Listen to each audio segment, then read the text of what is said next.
So now that you have your ability scores all filled in and ready to go, you might be thinking, what do I do with these numbers? Well, fear not. In today's extended episode of Nat 1, we take a look at one of the many ways those ability modifiers affect your gameplay: skills.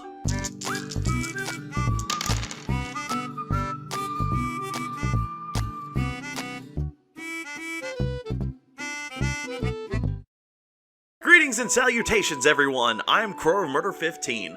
So, skills utilize 5 of your 6 ability scores. Unfortunately, Constitution is left out in the rain for this one.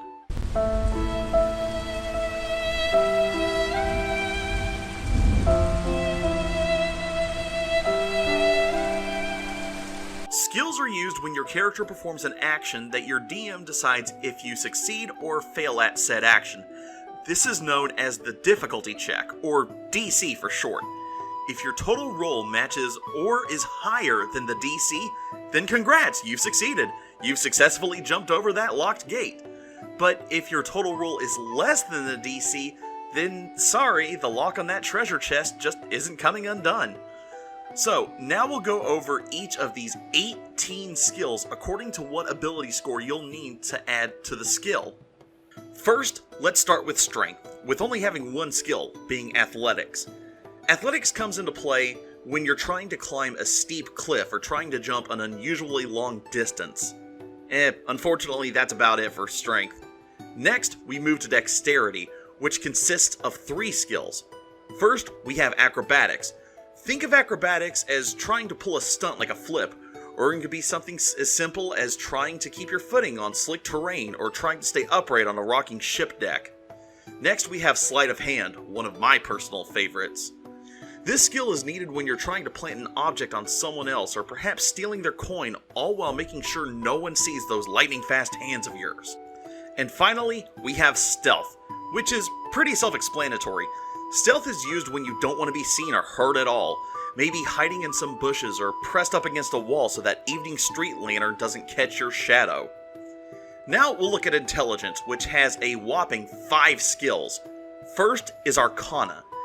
These are used to tell of an item's or person's magical lore. Next is history.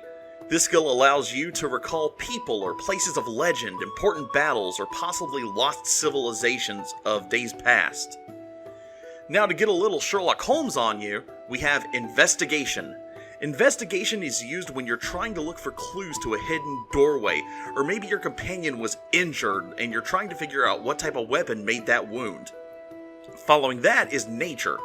Nature checks are for plant life, weather, and the general outdoors.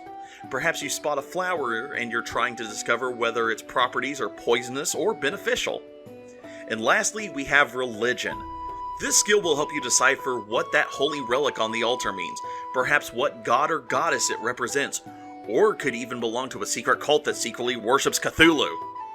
Still with me? Good, because we have 2 more categories to go. In the wisdom skills, we have animal handling. Need to calm down a domesticated animal or keep your mount from getting frightened? This is where animal handling comes into play. Moving back to the detective motif, we have insight. Insight is used when you're trying to pick up if somebody is lying to you. Normally, hints are given when you need to make this type of roll by a character's body language or speech pattern starting to change. Next, we have medicine. Medicine checks are used when you're trying to stabilize a dying companion or trying to diagnose an illness or an ailment. Following medicine is perception, probably one of the most used skills. Perception is used when you're trying to notice something in your general surroundings, such as eavesdropping on a conversation in the next room or looking ahead to see if you're going to be ambushed by someone. Lastly, under wisdom, we have survival. Think of survival as outdoor skills such as recognizing tracks, being able to survive harsh weather conditions, and avoid other natural hazards. Now, the last ability score we'll be going over is charisma, which has a total of 4 skills. First, we have deception. This is when you're trying to lie or deceive someone. Maybe you're trying to convince a guard you're a high royal that demands to be into the higher quality district of town. Next is intimidation. That guard not letting you through, make a threat against him by telling him you'll do physical harm. Kinda like Batman. However, if you're wanting to solve problems more peacefully, perhaps persuasion is the better route. It's like deception, but rather than lying, you're being honest with your statements. And finally, there's performance. This is used when you're trying to entertain, whether it's by singing, acting, dancing, or heck, even all the above. Whew, wow. Okay, so I know that was a lot to take in, but I'm sure you'll get the hang of it. That does it for today's episode of Nat 1. Tune in next time as we take a look at some other ways your ability scores will affect your rolls. Now go forth and show everyone your mad skills. See you next time!